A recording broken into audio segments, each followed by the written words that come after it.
Dear students, elite English zone में आपका स्वागत है। आज हम लोग पढ़ेंगे ग्लिम्पसेस ऑफ इंडिया का फर्स्ट पार्ट, जिसका नाम है अ बेकर फ्रॉम गोवा। ये जो कहानी है, इस कहानी में जो गोवा का एक ट्रेडिशनल गांव है, एक परंपरागत गांव है, और उस गांव में, गोवा के गांव में ना, यानी किस तरह से अभी भी बेकर का, पाव रोटी बनाने वाले, बेचने वाले का किस तरह से वहाँ पर महत्वपूर्ण भूमिका रही है, किस तरह से वहाँ भी उस गांव में अभी भी अपना इम्पोर्टेंट रोल प्ले करते हैं ना ये बेकर, उसके बारे में ये बताया गया है। बहुत ही इंटरेस्टिंग है और आपके सिलेबस के माध्यम से देखा जाए तो बहुत ही इम्पोर्टेंट चैप्टर है ये। चलिए इसे शुरू करते हैं। चैप्टर का नाम क्या है? A baker from Goa. देखा जाए क्या कह रहा है सो। ठीक है। This is a pen portrait of a traditional Goa village baker who still has an important place in the society. कह रहे हैं ना कि ये जो कहानी है ना, इस कहानी में ट्रेडिशनल गोवा के एक गांव का, यानी गोवा के एक गांव की बात की गई है, जिसमें वहाँ पर ये जो बेकर है ना, बेकर वहाँ पर कितना इम्पोर्टेंट रोल प्ले करता है, उस प्लेस के बारे में है। उस समाज में ये जो बेकर है, बेकर का कितना महत्व है, उसके बारे में बताया गया है। देखिए क्या कह रहा है। Our elders are often heard and reminiscing nostalgically about those old Portuguese days. कहते हैं कि हमारे जो पूर्वज हैं ना, हमारे पूर्वज उन पुर्तगाली दिनों को काफ़ी याद किया करते हैं। हमारे जो पूर्वज हैं, यानी लेखक कह रहे हैं, लूसियो रोड्रिग्यूज कह रहे हैं कि हमारे जो पूर्वज हैं ना, या तो जो हमारे एल्डर्स हैं, वो सब क्या करते हैं कि बहुत पुराने जो दिन थे ना, वो उसको क्या करते हैं, याद किया करते हैं। The Portuguese and their famous loaves of breads है, यानी पुर्तगालियों को याद करते हैं, और साथ ही साथ उनका जो पाव रोटी हुआ करता था ना, उस पाव रोटी को भी याद किया करते हैं। Those eaters of loaves must have vanished but the makers are still there है।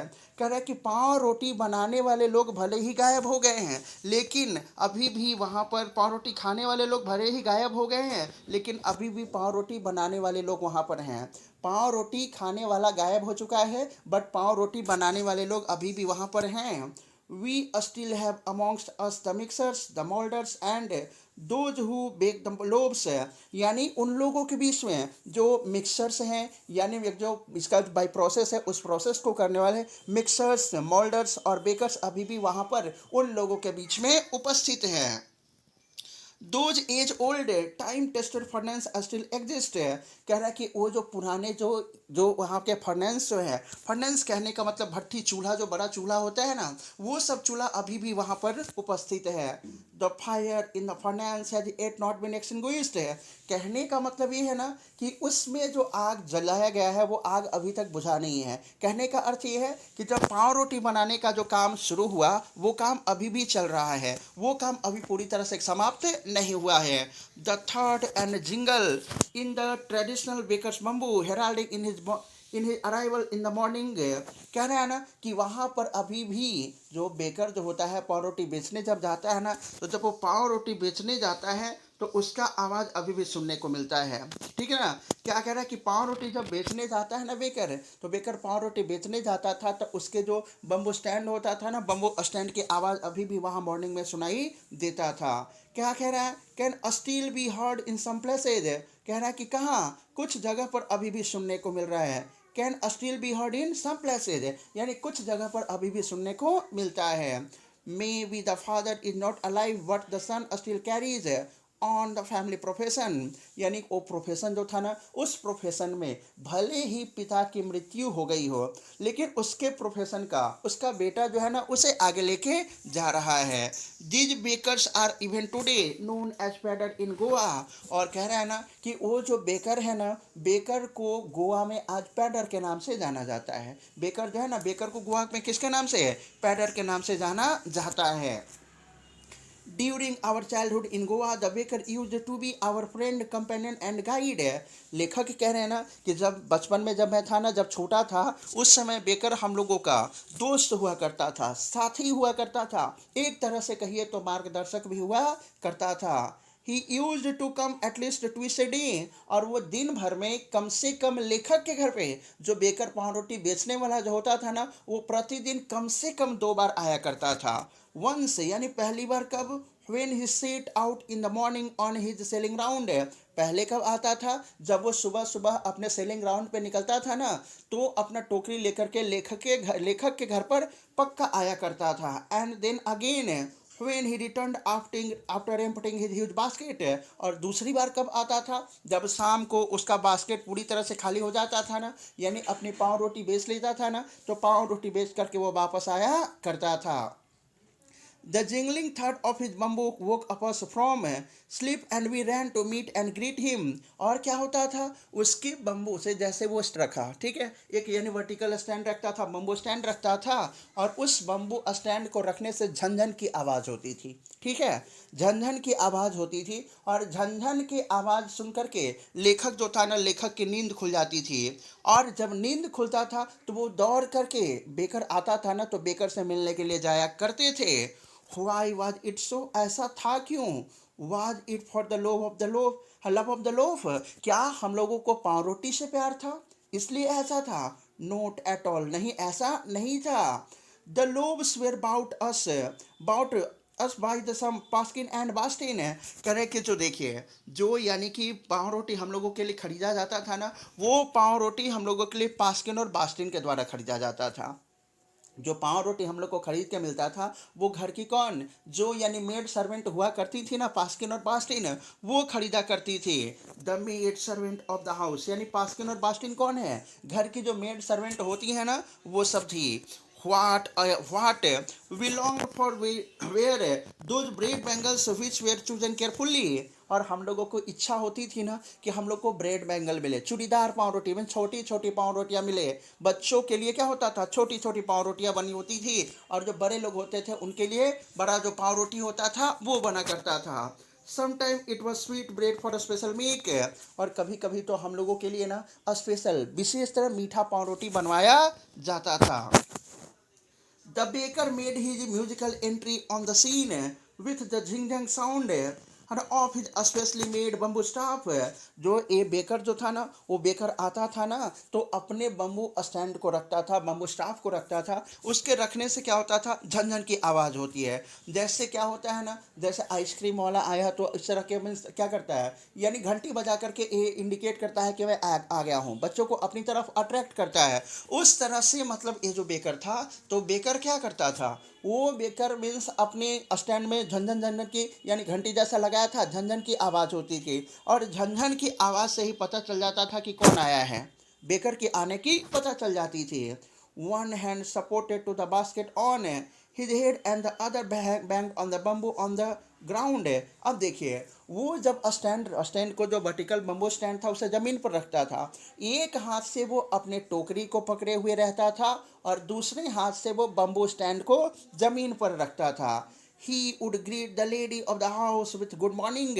और घर की महिलाओं को वो गुड मॉर्निंग कह के उनका अभिवादन करता था, ठीक है, यानी घर की जो महिलाएं थी ना, घर की महिलाओं को वो गुड मॉर्निंग कह करके उनका अभिवादन करता था। And then place his basket on the vertical bamboo. और उसके बाद अपना बास्केट कहाँ रख देता था? वही जो बम्बू स्टैंड जो होता है ना, उस बम्बू स्टैंड पे। Weak kids would be pushed aside with a mild rebuke and the loaves would be delivered to the servant। कहने कि देखिए, हम बच्चों को क्या किया जाता था? हम लोग जब बच्चे थे ना, हम बच्चों को यानी we kids would be pushed aside with a mild rebuke, यानी हल्का फुल्का डांट फटकार करके हम बच्चों को वहाँ से भगा दिया जाता था। And the loaves would be delivered to the servant. और जो लोब जो होता था, लोब्स पाँव रोटियाँ जो होती थी ना, पाँव रोटी हम लोगों को कौन देती थी? वही जो मेड सर्वेंट पास्किन और बास्टिन जो थी ना, वही हम लोगों को दिया करती थी। But we would not give up, लेकिन हम लोग भी छोड़ देने वालों में से, त्याग देने वालों में से नहीं थे। We would climb a bench or the parapet and peep into the basket somehow। हम लोग भी कोई बेंच पर, किसी दीवार पे, छत पे कहीं चढ़ करके क्या करते थे? बेंच यानी वो जो रहता था और उसका बास्केट, उस बास्केट में देख ही लेते थे कि किस तरह का पाव रोटी लेकर के आज बेकर आया है। I can still recall the typical fragrance of those lobes.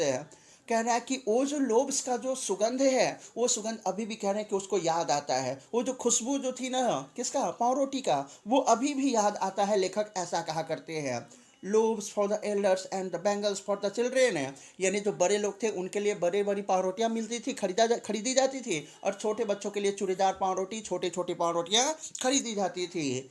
Then we did not even care to brush our teeth or wash our mouth से। कह रहे हैं ना कि हम लोग तो भाई क्या करते थे, पाव रोटी खरीदा गया ना तो हम लोग भाई ब्रश करना नहीं है, माउथ ये नहीं करना है, ब्रश करने की चिंता ही हम लोग नहीं करते थे। और करते भी क्यों, एंड वाई शुड वी, और हम लोग करते भी क्यों। Who would take the trouble of plucking the mango leaf for the toothbrush है। कह रहा है कि टूथब्रश करने के लिए कौन जाता है भाई क्या करने, मैंगो लीफ तोड़ने, है ना, कौन जाता है भाई दतवन तोड़ने, ये करके कि हम लोग क्या करेंगे, ब्रश करेंगे। And why was it necessary at all, और हम लोगों के लिए इतना जरूरी भी क्यों था। The tiger never brushed his teeth, क्योंकि हम लोग के लिए जरूरी नहीं था, क्योंकि the tiger never brushed his teeth, tiger तो कभी वो ब्रश करता ही नहीं है। Hot T could wash and clean everything so nicely after all. कह रहा है ना कि हॉट टी और साथ ही साथ क्या, यानी ये जो है ना हॉट टी और जो ब्रेड मिलेगा ना उससे पूरा का पूरा जो ब्रश है ना पूरा दांत साफ हो जाएगा। ठीक है, ये थे बचपन में कौन, लूस रोड्रिग्यूज ऐसा कह रहे हैं। फिर देखिए क्या है so, marriage gifts are meaningless without sweet bread known as the bol. कह रहा है ना कि मैरिज गिफ्ट्स जो था ना, यानी यदि कोई मैरिज है, कोई शादी विवाह का समारोह है और उसमें आपने क्या नहीं किया, गिफ्ट दिया, और गिफ्ट में आपने बोल नाम का ब्रेड नहीं दिया, तो वो समझिए कि आपका जो गिफ्ट आपने दिया है ना मैरिज में, शादी विवाह में जो आपने गिफ्ट दिया है उस गिफ्ट का कोई महत्व ही नहीं है। जस्ट एज अ पार्टी और a feast loses its charm without bread. कोई पार्टी हो, कोई फिस्ट हो, कोई दावत हो, ठीक है, उस फिस्ट में यानी जब तक के पाव रोटी नहीं मिलेगा उसका मज़ा ही किरकिरा हो जाता था, मज़ा नहीं आता था। Not enough can be said to show how important a baker can be for a village है। अब देखिए क्या कहा जा रहा है कि उस गांव के लिए बेकर कितना महत्वपूर्ण था, ये कहा नहीं जा सकता। वो जो बेकर था ना उस गांव के लिए बेकर कितना महत्वपूर्ण था ये कहा नहीं जा सकता। The lady of the house must prepare sandwiches on the occasion of her daughters engagement. कह रहे हैं ना कि घर की महिलाएं क्या कर सकती हैं, डाउटर की एंगेजमेंट है तो उसमें भाई घर पे ही सैंडविच बना सकती हैं। Cakes and bolinhas are must for Christmas as well as the festival. यानी केक्स है, बोलिनहास है, वो क्रिसमस पर या तो और कोई जो मतलब कि पर्व त्यौहार है ना उसमें केक्स बनेंगे ही, बोलिनहास बनेंगे ही। तो ये सब को बनाने के लिए पक्का है कि किसकी जरूरत पड़ता था, बेकर का जरूरत पड़ता था। दस the presence of the baker furnace in the village है अब्सोल्युटली इसेंशियल है। इसलिए भाई उस गांव में बेकर का प्रेजेंट होना, बेकर के चूल्हे का होना बहुत ही जरूरी था। The baker or bread seller of those days had a peculiar dress known as kabai. कह रहा है कि जो बेकर हुआ करता था ना, बेकर का उस समय में एक खास ड्रेस होता था और उस ड्रेस को कबई कहा जाता था। ठीक है, वो जो बेकर था ना, बेकर का उस समय एक अपना खास स्पेशल एक ड्रेस होता था और उस ड्रेस को कबई के नाम से जाना जाता था। अब कबई होता क्या था, और बहुत ही इंपॉर्टेंट क्वेश्चन है ये कि व्हाट इज कबई। तो देखिए कबई क्या था। It was a single piece long frock reaching down to the knees. Kabai जो होता था ना वो एक सिंगल पीस लॉन्ग फ्रॉक होता था। कवई क्या होता था, सिंगल पीस लॉन्ग फ्रॉक होता था जो कि घुटने के नीचे तक चला जाता था। In our childhood we saw bakers wearing a shirt and a trousers which were shorter than full length and longer than half pants है। और कह रहे हैं ना कि मतलब जब मैं छोटा था बचपन में तो मैं बेकर को देखा करता था कि बेकर जो था ना वो यानी एक शर्ट पहने हुए रहता था और ट्राउज़र पहने हुए रहता था, और उसका जो ट्राउज़र होता था ना, ट्राउज़र जो होता था फुल लेंथ से, ठीक है, फुल लेंथ से छोटा होता था और हाफ लेंथ से बड़ा हुआ करता था।